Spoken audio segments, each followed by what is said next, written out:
Good morning बच्चों। केरलकम memorial CBSE school Mudhol आपको स्वागत करता है। बच्चों, पिछले कक्षा में हम स्मृति पाठ के पीछे जो प्रश्न है उन प्रश्नों में कुल मिलाकर 9 प्रश्न है। उसमें कल हम 4 प्रश्नों की चर्चा किए थे। ठीक है, तो अभी 5 प्रश्न बाकी है बच्चों।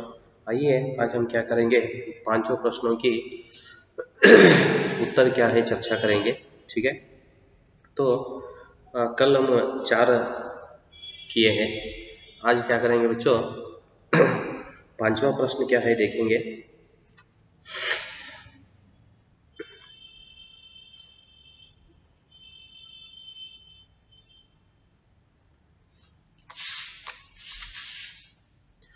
सांप का ध्यान, ठीक है, सांप का ध्यान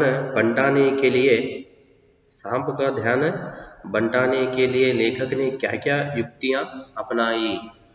ठीक है, 5वां प्रश्न जो उसका उत्तर इस तरह है कि मैं पढ़ता हूँ, ध्यान से सुनो। ठीक है, सांप का ध्यान बंटाने के लिए लेखक ने निम्नलिखित युक्तियां अपनाया। पॉइंट्स करके लिखना है। ठीक है, पॉइंट्स करके लिखो, पढ़ने के लिए क्या होता है वो आसान होता है। सांप का ध्यान बंटाने के लिए लेखक ने निम्नलिखित युक्तियां अपनाया। पहला युक्ति, स्टार मार्क करके, पहला युक्ति, उसने मुट्ठी भर मिट्टी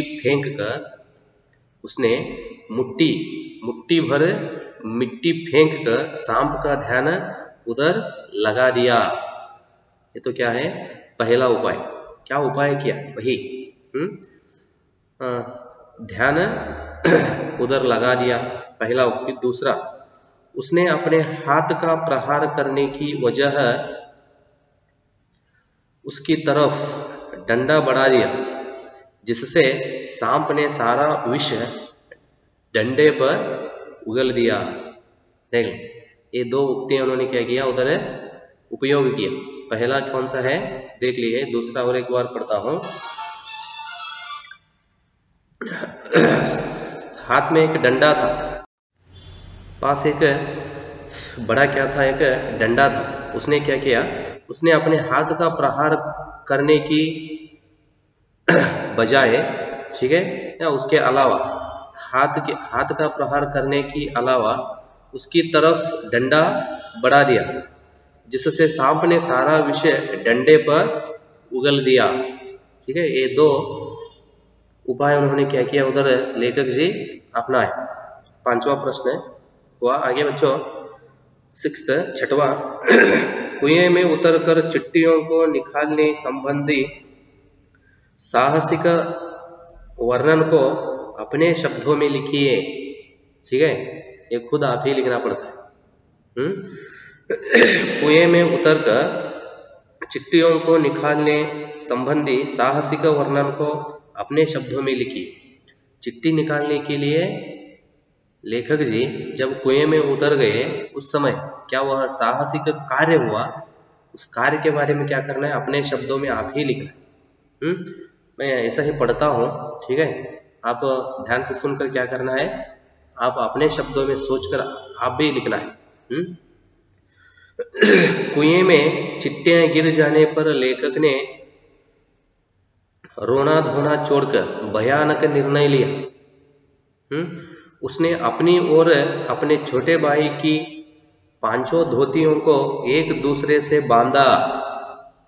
इसके एक छोर में डंडा बांधकर उसे कुएं में उतार दिया और दूसरे सिरे को कुएं की डेंग में बांधकर भाई को पकड़ा दिया।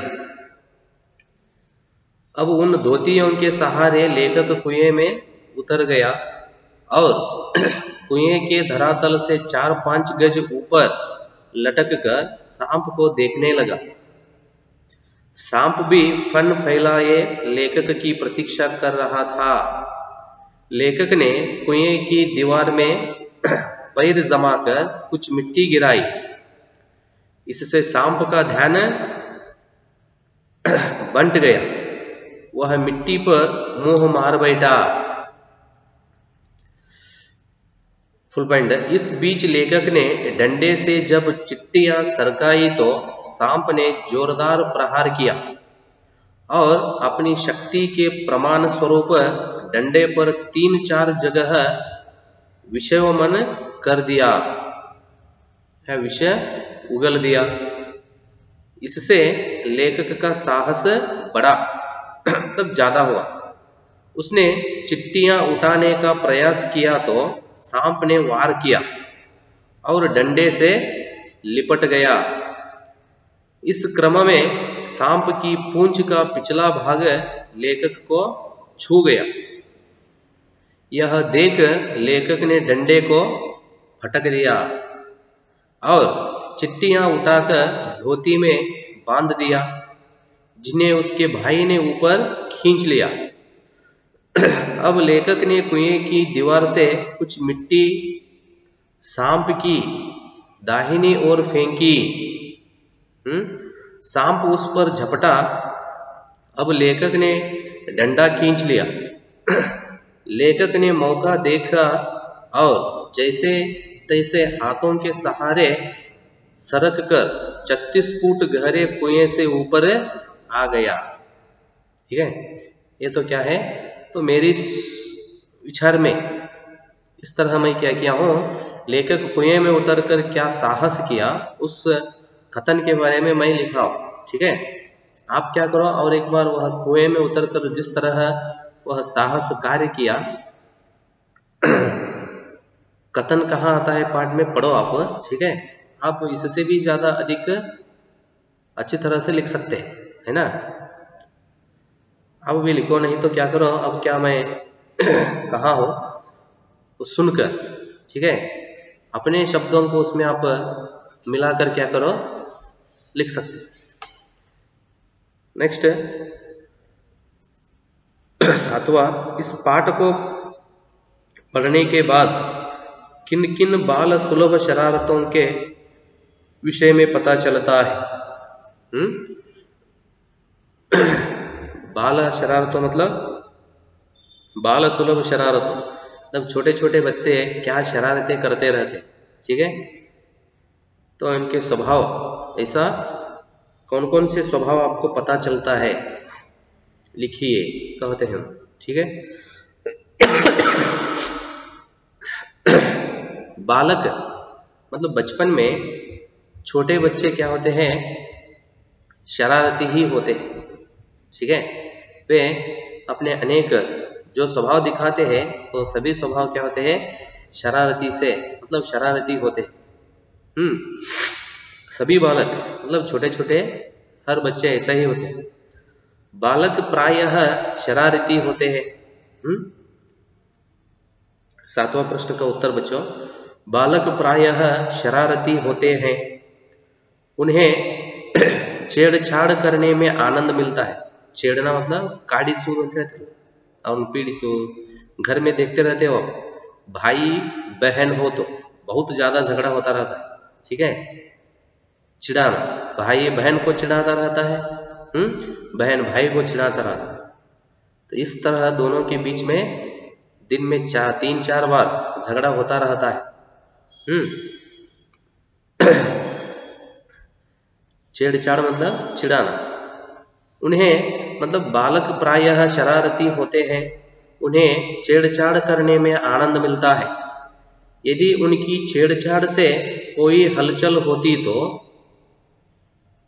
वे उसमें बहुत मजा लेते हैं। सांप को व्यर्थ में ही फफकारते देखकर वे बड़े खुश होते हैं। ठीक है, सांप से वह आवाज बाहर निकालने के लिए वे रोज कोशिश करते थे, और जब सांप वह आवाज करता है, वह आवाज सुनकर वे बहुत खुश हो जाते थे। ठीक है, वही कहते उन्होंने, क्या कहते देखो, यदि उनकी छेड़छाड़ से कोई हलचल होती तो वे उसमें बहुत मजा लेते हैं। सांप को व्यर्थ में ही फफकारते देखकर वे बहुत खुश होते हैं। बालकों को प्रकृति के स्वच्छंद वातावरण में विहार करने में भी असीम आनंद मिलता है।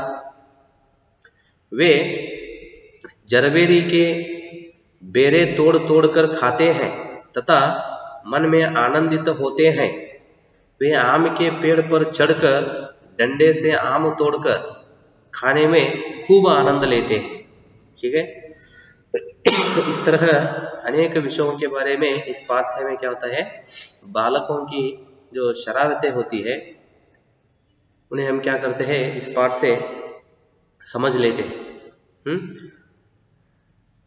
सातवां हुआ बच्चों। आगे आठवां प्रश्न, मनुष्य का अनुमान और भावी योजनाएं कभी कभी कितनी मिथ्य और उल्टी निकलती है का आशय स्पष्ट कीजिए। ठीक है, मनुष्य का अनुमान और भावी योजनाएं, समझ में आ रही ना।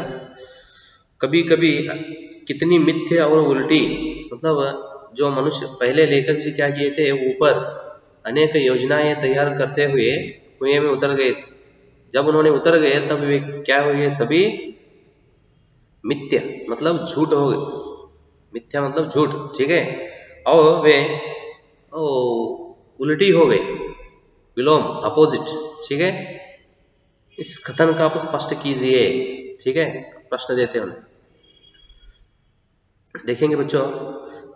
मनुष्य किसी कठिन काम को करने के लिए अपनी बुद्धि से योजनाएं तो बनाता है, किंतु समस्याओं का वास्तविक सामना होते ही ये योजनाएं धरी की धरी रह जाती हैं। तब उसे यथार्थ स्थिति को देखकर काम करना पड़ता है।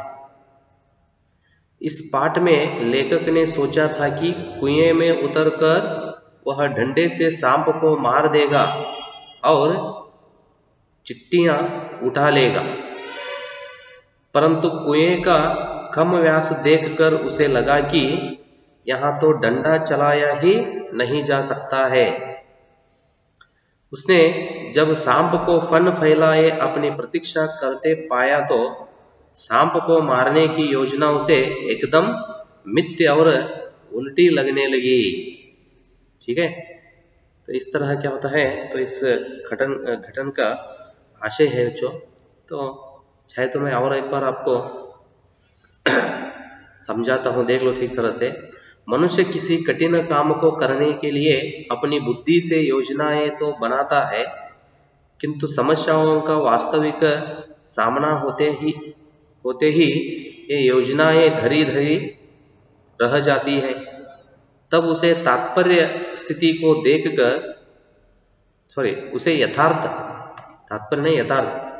यथार्थ स्थिति को देखकर काम करना पड़ता है। इस पाठ में लेखक ने सोचा था कि कुएं में उतरकर वह डंडे से सांप को मार देगा और चिट्टियां उठा लेगा, परंतु कुएं का कम व्यास देखकर उसे लगा कि यहाँ तो डंडा चलाया ही नहीं जा सकता है। उसने जब सांप को फन फैलाए अपनी प्रतीक्षा करते पाया तो सांप को मारने की योजना उसे एकदम मिथ्या और उल्टी लगने लगी। ठीक है, यहाँ तक बच्चों ये तो क्या है, उस प्रश्न का उत्तर है। आप अपने शब्दों में भी आशय को आप स्पष्ट कर सकते हैं। आगे लास्ट, अब अंतिम प्रश्न, फल तो किसी दूसरी शक्ति पर निर्भर है। ठीक है, फल तो किसी दूसरी शक्ति पर निर्भर है। पाठ के संदर्भ में इस पंक्ति का आशय स्पष्ट कीजिए। फल तो किसी दूसरी शक्ति पर निर्भर है। पाठ के संदर्भ में इस पंक्ति का आशय स्पष्ट कीजिए। तो लास्ट बच्चों अंतिम प्रश्न, उत्तर इस तरह है कि लेखक ने कुएं से चिट्टियां निकालने के लिए कुएं में उतरने का दृढ़ निश्चय कर लिया। इस दृढ़ निश्चय के सामने फल की चिंता समाप्त हो गई। उसे लगा कि कुएं में उतरने तथा सांप से लड़ने का फल क्या होगा, यह सोचना उसका काम नहीं है। परिणाम तो प्रभु इच्छा पर निर्भर है। ठीक है, परिणाम तो प्रभु इच्छा पर निर्भर है। प्रभु मतलब भगवान। इसलिए वह फल की चिंता छोड़कर कुएं में घुस गया। समझ में आ रहा है ना? प्रश्न क्या है वो, फल तो किसी दूसरी शक्ति पर निर्भर है। परिश्रम तो हम करना है, ठीक है, तो उसका फल क्या मिलता है वो भगवान पर निर्भर है, मतलब भगवान सोचता है। समझ में आ रहा है ना? कठिन परिश्रम करना ही हमारा काम है, उसका फल देना भगवान पर निर्भर है, भगवान सोचता है। वही क्या है, इस एक प्रश्न का उत्तर है संक्षिप्त में। लेकिन अब मैं इससे पहला क्या कहा, तो विस्तृत रूप। समझ में आ रहा है ना? ठीक है बच्चों, यहाँ तक स्मृति पाठ के पीछे जो प्रश्न है सभी प्रश्नों का चर्चा हुआ। आप भी क्या करना है, जो प्रश्न का उत्तर आपको नहीं समझता, आप क्या करना है, फिर पाठ पढ़ना है, ठीक है। मतलब उस घटना क्या प्रश्न है, प्रश्न का उत्तर किताब में जिस पेज में है, क्या करना है आपको, ठीक तरह से पढ़ना है। पढ़कर क्या करो, उसका उत्तर लिखने के लिए कोशिश करो। अभी पहला उससे पहला मैं अब क्या हम चर्चा किए हैं उसे आप पहला एक बार ध्यान से सुनो, बाद में क्या करो, आप लिखने के लिए कोशिश करो बच्चों, ठीक है। तो इस तरह किए तो क्या होता है, आपको पुनरावर्तन भी होता है और वो आप याद रख सकते हैं, तो परीक्षा के लिए तैयारी भी होता है। आपको पुनरावर्तन भी होता है, बिना देख कर आप लिखने के लिए कोशिश किए।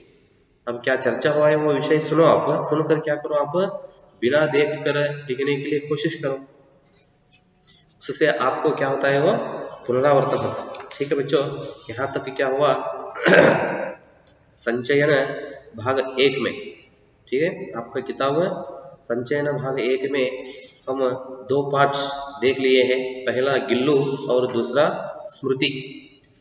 दोनों पार्ट यहाँ तक समाप्त किए हैं बच्चों। तो अब कुछ ही दिन में आपके परीक्षा भी आ सकते हैं, ठीक है। परीक्षा के लिए आप क्या करना है, अच्छी तरह से पढ़कर तैयारी करना है। क्या आपको समझ में नहीं आता, पूछ कर पढ़ो, ठीक है। तो आगे का विषय हम अगले कक्षा में चर्चा करेंगे बच्चों। धन्यवाद।